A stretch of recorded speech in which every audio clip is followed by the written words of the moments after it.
Sir এদিকে আয়। রামকৃষ্ণ দিব্যি স্যার টিকিট না স্যার আমার ব্যাগে আছে স্যার ব্যাগ থেকে টিকিটটা বার করে দেখা। স্যার ব্যাগটা তো অন্যজনের কাছে আছে স্যার হ্যাঁ?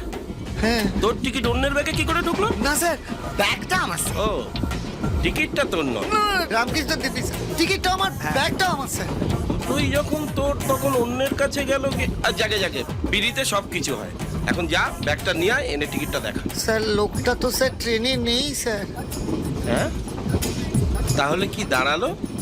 প্যাসেঞ্জার ট্রেনে আছে, টিকিট ট্রেনে নেই। হ্যাঁ, তাই তো দাঁড়ালো sir sir sir sir sir sir sir fine করবেন না স্যার বিশ্বাস করুন আমার মানি ব্যাগটা না ওই ব্যাগেই আছে স্যার ও, অ্যাক্টিং করছিস? না খুব ভালো অ্যাক্টিং করছিস। হ্যাঁ, অনেকক্ষণ ধরে তোর অ্যাক্টিং দেখছি।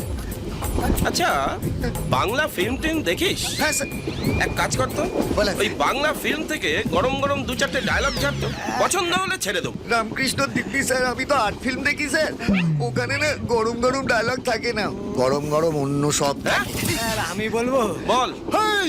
হ্যাঁ? সালাম মারবো এখানে লাশ পড়বে শ্মশানে মিঠুন দা, মিঠুন চক্রবর্তী আমার বাবা 1000 টাকা দে।